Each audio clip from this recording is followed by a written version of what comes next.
Hello बच्चों, आप कैसे हो। तो आज हम लोग पढ़ेंगे मानव नेत्र तथा रंग बिरंगी संसार। ठीक है, तो सबसे पहले हम लोग जानेंगे कि ये मानव नेत्र होता क्या है। ठीक है ना, और ये कैसे कार्य करते हैं, इसकी प्रकृति क्या होती है और इसके अंदर कौन कौन सी संरचना पाई जाती है और उन संरचनाओं का अपना क्या कार्य होता है, इसके बारे में हम लोग अध्ययन करेंगे। तो मानव नेत्र जो होता है ना, वो एक मूल्यवान अंग होता है। ठीक है ना जी, और यही क्या करता है, दुनिया को रंग बिरंगी बनाता है। यानी कि जिस इंसान के पास वो आंख नहीं है, समझिए कि उसका जो जीवन है वो अंधकारमय है। तो आंख जो होता है वो संसार को क्या करता है, वो रंग बिरंगा बनाता है और हमें किसी एक चीज को देखने में क्या करता है, सक्षम बनाता है। ठीक है ना, और ऐसे हम लोग बोलते हैं ना कि आंख जो होता है वो एक वो ज्ञान दिया होता है। यानी कि आंख से हमें ज्ञान का क्या चलता है, पता चलता है। ठीक है जी, इसको सेंस ऑर्गन के नाम से जानते हैं। अगर हम लोग आंख का बात करें तो आंख की जो आकृति होती है वो गोलाकार होती है। आंख की आकृति कैसी होती है, तो गोलाकार होती है। जैसे एग्जांपल को आप देखिए कि ये हमारा क्या है, वो ये मानव नेत्र है और इसकी जो आकृति है ना, वो ये आकृति क्या है, गोलाकार है। ठीक है जी।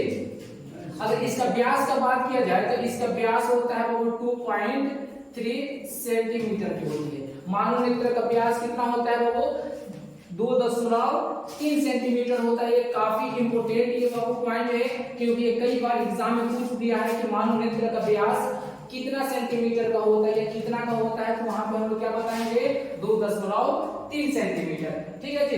अब आगे जानेंगे कि जो नेत्र होता है, नेत्र के अंदर कौन कौन से भाग पाए जाते हैं। ठीक है जी, तो देखिए ध्यान से यहाँ पे देखिए बाबू कि ये रहा हमारा मानव नेत्र। ठीक है, तो मानव नेत्र की ये वाला जो भाग है ना, ऐसे जो दिखाई देता है, जो बाहरी जो सरफेस होता है ना, इसको हम लोग बोलते हैं बाबू नेत्र गोलक। क्या बोलते हैं बाबू, इसको हम लोग बोलते हैं नेत्र गोलक बोलते हैं। क्या बोलते हैं हम, नेत्र गोलक। ठीक है जी। और इसका दूसरा जो ये सब यानी कि ये पूरा गोलक हम लोग क्या बोलते हैं, नेत्र गोलक बोलते हैं। ठीक है जी। और यहां से ध्यान से देखो बाबू, यहां से और यहां तक की जो ये भाग होती है ना, इस भाग को हम लोग बोलते हैं बाबू श्वेत पटल। क्या बोलते हैं, श्वेत पटल बोलते हैं। ठीक है जी। और ये श्वेत जो पटल होती है ना, ये बाबू होती है अपारदर्शी। ये अपारदर्शी चमड़ी से बनी होती है, जो काफी क्या होती है बाबू, स्ट्रॉन्ग होती है। एपिथेलियम उत्तक से बनी होती है, जो हमारे आंख को क्या करती है बाबू, रक्षा करती है, उसका प्रोटेक्शन करती है। ठीक है, आप ध्यान से सुनिए, इसका क्या नाम हो गया बाबू, श्वेत पटल नाम हो गया उसका, श्वेत पटल इसका नाम हो गया। और देखिए आंख का ना अगले हिस्से में उभरा हुआ कुछ भाग होता है। उभरा हुआ भाग का मतलब हुआ कि यहाँ पे उठा हुआ क्या होता है, भाग होता है। और इस उठे हुए भाग का हम लोग नाम रखते हैं बाबू कार्निया। क्या नाम रखते हैं बाबू, कार्निया नाम रखते हैं। और ये जो कार्निया होती है बाबू, ये ट्रांसपेरेंट होती है, ये पारदर्शी होती है। ठीक है जी। और इसी के माध्यम से क्या होती है, प्रकाश जो होती है वो हमारे नेत्र गोलक के अंदर प्रवेश करती है। ठीक है जी। अब इसके अगले भाग का नाम जानेंगे तो यहाँ पर देखिए, यहाँ पर एक भाग आप लोगों को सफेद भाग दिखाई दे रहा होगा। ठीक है जी। इस सफेद भाग को ना, ये हल्का भूरे रंग का होता है। इस भूरे रंग के जो भाग होता है ना, इस भूरे रंग को हम लोग बोलते हैं करायड। क्या बोलते हैं, इसको हम लोग बोलते हैं बाबू, इस वाले जो भाग को हम लोग बोलते हैं करायड। ठीक है जी। और ये करायड जो होता है ना, ये आगे आकर के एक डायफ्राम का निर्माण करता है। किसका निर्माण करता है बाबू, एक ये डायफ्राम का निर्माण करता है। और इस डायफ्राम को हम लोग बोलते हैं बाबू परितारिका। क्या बोलते हैं, परितारिका बोलते हैं। और इस परितारिका का दूसरा नाम होता है बाबू आइरिस। क्या होता है बाबू, आइरिस होता है। और ये जो आइरिस होता है ना, वो आंख में जाने वाले प्रकाश के किरण को ये नियंत्रित करता है। ठीक है, इसके पीछे यहाँ पर कुछ रेशों की समान संरचनाएं होती है। ठीक है, जैसे कि हमारी ये परितारिका या आइरिस हो गया, तो आइरिस के पीछे यहाँ पर धागा नुमा कुछ संरचनाएं पाई जाती है। इस धागा नुमा संरचना को हम लोग बोलते हैं सिलियरी मांसपेशियां बोलते हैं। ठीक है ना, इसको हम लोग बोलते हैं सिलियरी मांसपेशियां।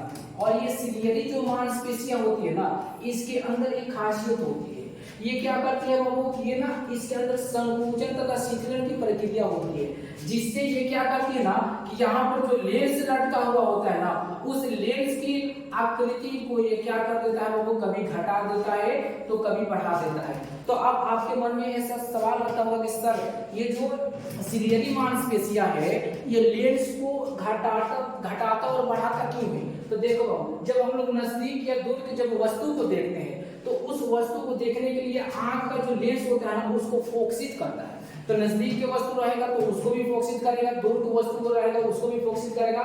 तो फोकसित करने के क्रम में क्या होता है कि लेंस अपनी आकृति को बदलता है, और बदलने का कार्य कौन करवाता है? तो सिलियरी मांसपेशियां करवाता है। ध्यान से सुनो, इस वाले भाग को हम लोग क्या बोलते हैं बाबू? कार्निया बोलते हैं। इस वाले भाग को हम लोग बोलते हैं श्वेत पटल, ठीक है ना। इस वाले भाग को हम लोग बोलते हैं सिलियरी मांसपेशिया, और ये डायफ्राम का कार्य करता है जिसका नाम हम लोग रखते हैं परितारिका या आइरिस।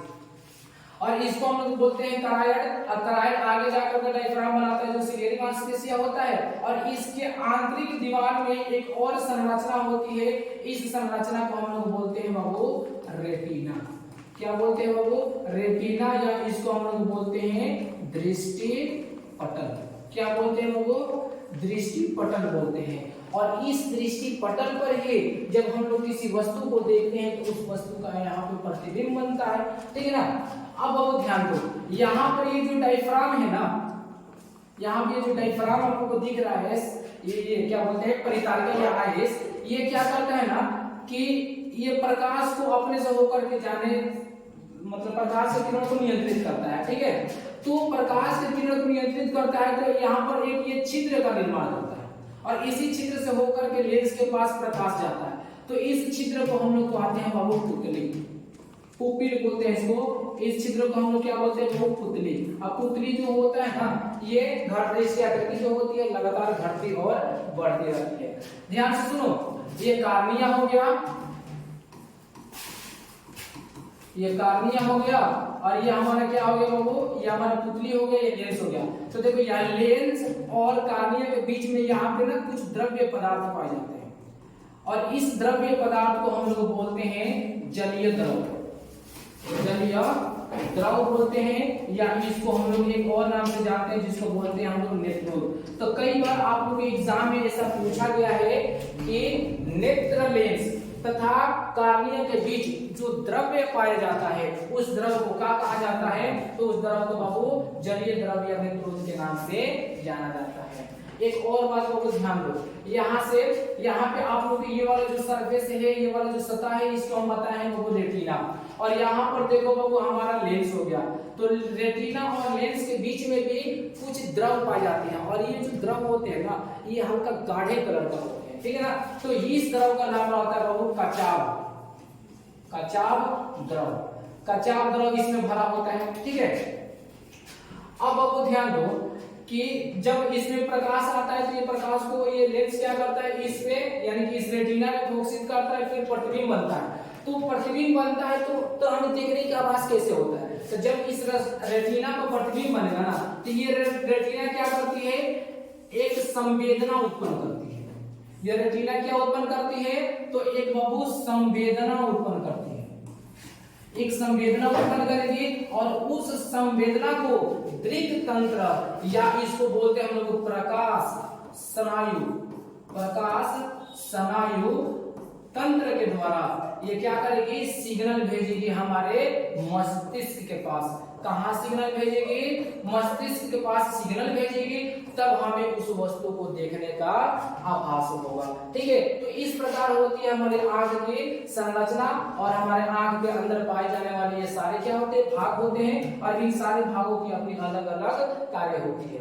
अब आपको समझ में चल रहा होगा कि सर हम लोग ना रंग बिरंग के आंख को देखते हैं, तो आंख के किस भाग की वजह से आंख जो होती है वो रंग बिरंगी दिखाई देती है? तो यहाँ पर आप लोगों को बताए होंगे बाबू आइरिस या परितारिका, ये जो होती है ना, ये अलग अलग व्यक्तियों में अलग अलग कलर की होती है। जैसे कि कुछ लोगों में इसका रंग आप लोग देखिएगा काला दिखाई देता है, कुछ लोगों में ये नीला दिखाई देता है, और कुछ लोगों में ये बाबू भूरा दिखाई देता है। तो नेत्र का जो रंग होता है ना, वो किस पे डिपेंड करता है? परितारिका या आइरिस पे डिपेंड करता है, ठीक है। अब देखिए ये जो कार्निया होती है ना, जब इसके प्रकाश स्रोत से प्रकाश आता है, ठीक है, नेत्र के अंदर प्रवेश करने के लिए। तो ये सबसे ज्यादा मात्रा में उस प्रकाश का अपवर्तन करती है। तो इस बात को भी नोट कर लेना है कि नेत्र का, अगर आप लोग से क्वेश्चन पूछ दे कि नेत्र का कौन सा भाग प्रकाश का सबसे ज्यादा अपवर्तन करता है, तो वहां पर हमारा आंसर होगा बाबू कार्निया। कार्निया जो होता है वो प्रकाश के अधिक से अधिक मात्रा को क्या कर देता है,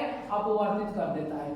तो इतना ही जानना है, इससे ज्यादा कुछ आएगा नहीं नेत्र से। ठीक है, अब हम लोग नेत्र के थोड़ा जो पार्ट्स होते हैं उसे अलग अलग तरीका से थोड़ा सा जानेंगे। जैसे कि आप लोगों को पता है ना, श्वेत मंडल, श्वेत मंडल जो होता है वो क्या होता है, वो अपारदर्शी होता है। ठीक है, और जो नेत्र का क्या करता है, प्रोटेक्शन करने का कार्य करता है। ठीक है, तो ये सारा चीज हो चुका है। ठीक है, तो आगे के वीडियो में हम लोग और जानेंगे।